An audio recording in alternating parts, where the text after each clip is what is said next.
अगर आपका दुश्मन आपके दरवाजे पर खून से लथपथ पड़ा हो, बेसहारा, तकलीफ में और जिंदगी और मौत के बीच झूल रहा हो, तो आप क्या करेंगे?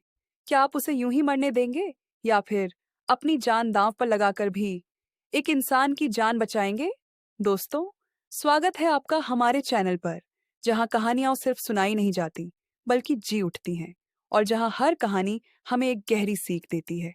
आज हम लेकर आए हैं क्लास 12 की सीबीएसई इंग्लिश किताब से एक अविस्मरणीय कहानी, द एनिमी, जिसे लिखा है पर्ल एस.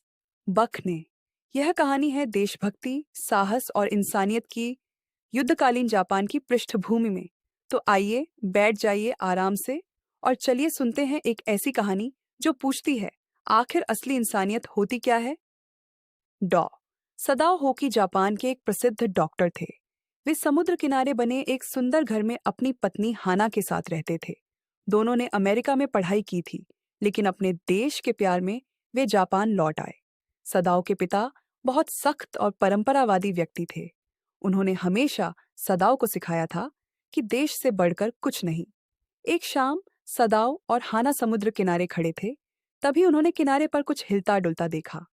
पास जाकर देखा तो वह एक अमेरिकी सैनिक था, गंभीर रूप से घायल, शरीर से लहूलुहान। उसके सीने में गोली लगी थी। वह युद्धबंदी था। किसी तरह जहाज से भागकर जापानी तट पर आ पहुंचा था। अब सदाओ और हाना के सामने सबसे कठिन सवाल था। यह आदमी उनका दुश्मन था, लेकिन साथ ही मौत से जूझता एक इंसान भी। सदाओ ने सोचा, अगर मैं इसे मरने दूं तो मैं डॉक्टर कहलाने लायक नहीं।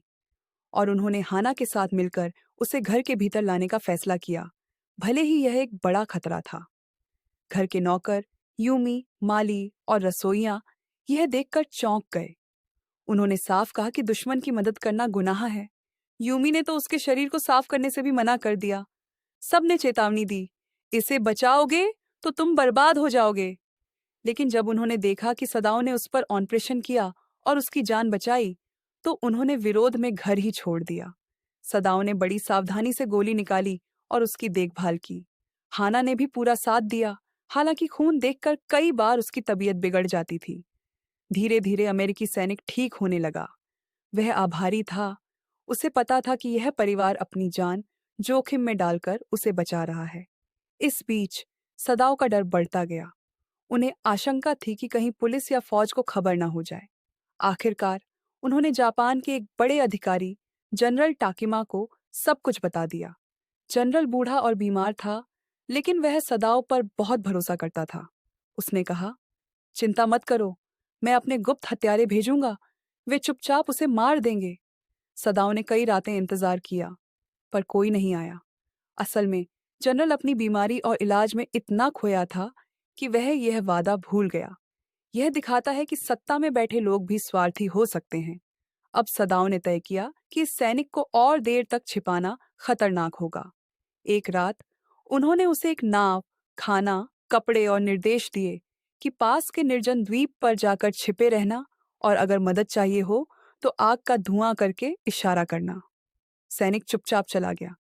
कई दिन बीत गए, पर कोई इशारा नहीं मिला। इसका मतलब था वह सुरक्षित निकल चुका है। फिर सदाओ ने जनरल को जाकर कहा, वह आदमी जा चुका है।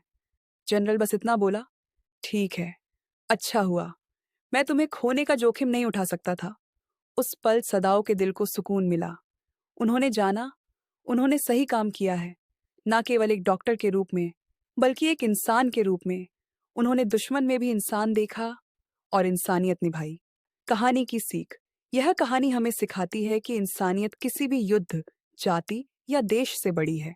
सच्चा नायक वही है जो कठिन समय में भी दया और करुणा का रास्ता चुनता है। एक नफरत और हिंसा से भरी दुनिया में डॉ. सदाओ ने नफरत नहीं, इंसानियत को चुना। उन्होंने सैनिक नहीं देखा, उन्होंने एक आत्मा देखी। और यही है असली मानवता। Pearl S. बक की यह कहानी हमें याद दिलाती है, दया और करुणा की कोई सीमा नहीं होती। न देश की, न रंग की, न धर्म की। सही काम करना कई बार अकेले खड़े होने जैसा होता है, लेकिन उसका उजाला हमेशा पीछे रह जाता है।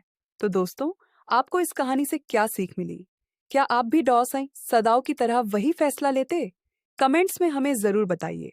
अगर आपको यह कहानी प्रेरणादायक लगी हो तो वीडियो को लाइक करें, चैनल को सब्सक्राइब करें और इसे अपने दोस्तों के साथ जरूर शेयर करें।